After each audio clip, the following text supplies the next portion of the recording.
ಇನ್ನು ಜೈಸಲ್ಮೇರ್ನಲ್ಲಿ ಅನುಮಾನಾಸ್ಪದ ಸ್ಫೋಟಕ ಪತ್ತೆಯಾಗಿದೆ. ರಾಜಸ್ಥಾನದ ಜೈಸಲ್ಮೇರ್ನಲ್ಲಿ ಸ್ಫೋಟಕ ಪತ್ತೆಯಾಗಿದೆ. ಬಾಂಬ್ ನಿಷ್ಕ್ರಿಯ ದಳದಿಂದ ಸ್ಫೋಟಕವನ್ನ ನಿಷ್ಕ್ರಿಯಗೊಳಿಸಲಾಗಿದೆ. ನಿಮಗೆ ಗೊತ್ತಿರಬಹುದು ರಾಜಸ್ಥಾನದ ಜೈಸಲ್ಮೇರ್ ಯಾವ ರೀತಿಯಾಗಿ ಟಾರ್ಗೆಟ್ ಆಗಿತ್ತು ಅನ್ನೋದಾಗಿ ಪಾಕ್ಗೆ ಅತ್ಯಂತ ಪ್ರಬಲ ಅಬ್ದಾಲಿ ಮಿಸೈಲ್ಗಳನ್ನ ಕೂಡ ಬಳಕೆ ಮಾಡಲಾಗಿತ್ತು ಜೈಸಲ್ಮೇರ್ ಮೇಲಿನ ಅಟ್ಯಾಕ್ಗೆ. ಇದೀಗ ಅಲ್ಲಿ ಅನುಮಾನಾಸ್ಪದವಾದಂತಹ ಸ್ಫೋಟಕ ಪತ್ತೆಯಾಗಿರೋದು ಗೊತ್ತಾಗ್ತಾ ಇದೆ. ಜೊತೆಗೆ ಅದನ್ನ ನ್ಯೂಟ್ರಲೈಸ್ ಮಾಡಿದ್ದಾರೆ ಅನ್ನುವಂತ ಮಾಹಿತಿಗಳು ಕೂಡ ತಿಳಿದು ಬರ್ತಾ ಇದೆ. ರಾಜಸ್ಥಾನದ ಜೈಸಲ್ಮೇರ್ನಲ್ಲಿ ಸ್ಫೋಟಕ ಪತ್ತೆಯಾಗಿರೋದು, ಅದರ ದೃಶ್ಯಗಳನ್ನ ನೀವು ಗಮನಿಸ್ತಾ ಇದ್ದೀರಿ. ಅಲ್ಲಲ್ಲಿ ಜೀವಂತವಾದಂತಹ ಬಾಂಬ್ಗಳು ಇರಬಹುದು, ಸ್ಫೋಟಕಗಳು ಇರಬಹುದು ಅನ್ನುವಂಥ ಕಾರಣಕ್ಕೆ ಈ ಗಡಿಭಾಗದ ಜನರನ್ನ ಇವಾಕ್ಯುವೇಟ್ ಏನ್ ಮಾಡಿದ್ರು, ಅವರನ್ನ ವಾಪಸ್ ಬರಬೇಡಿ ಅನ್ನುವಂಥ ಸೂಚನೆಯನ್ನ ಕೂಡ ಕೊಟ್ಟಿದ್ದಾರೆ. ಒಮ್ಮೆ ಎಲ್ಲಾ ಪರಿಸ್ಥಿತಿಗಳು ಕಂಟ್ರೋಲ್ನಲ್ಲಿ ಇದೆ ಅನ್ನೋದು ಗೊತ್ತಾಗೋವರೆಗೂ ಕೂಡ ವಾಪಸ್ ಆಗಬಾರ್ದು ಅಂತ. ಮತ್ತೊಂದು ವಿಂಡೋದಲ್ಲಿ ನೀವೇನು ಗಮನಿಸ್ತಾ ಇದ್ದೀರಲ್ಲ ದೃಶ್ಯ, ಅದನ್ನ ನ್ಯೂಟ್ರಲೈಸ್ ಮಾಡೋದು, ನಿಷ್ಕ್ರಿಯಗೊಳಿಸುವಂಥ ಪ್ರಕ್ರಿಯೆಗಳಾಗ್ತಾ ಇದೆ.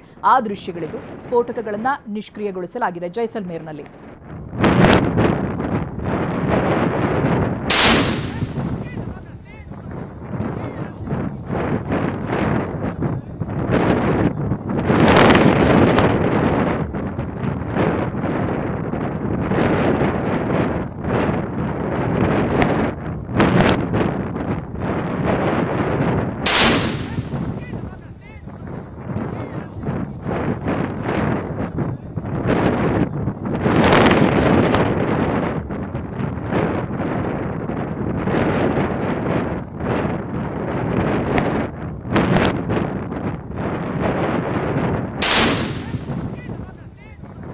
ನೋಡಿ, ಈ ದೃಶ್ಯಗಳೆಲ್ಲ ರಾಜಸ್ಥಾನದ ಜೈಸಲ್ಮೇರ್ನಲ್ಲಿ ಪತ್ತೆಯಾದಂತಹ ಸ್ಫೋಟಕದ ದೃಶ್ಯ. ನಂತರದಲ್ಲಿ ಅದನ್ನ ನಿಷ್ಕ್ರಿಯಗೊಳಿಸಿರೋದು.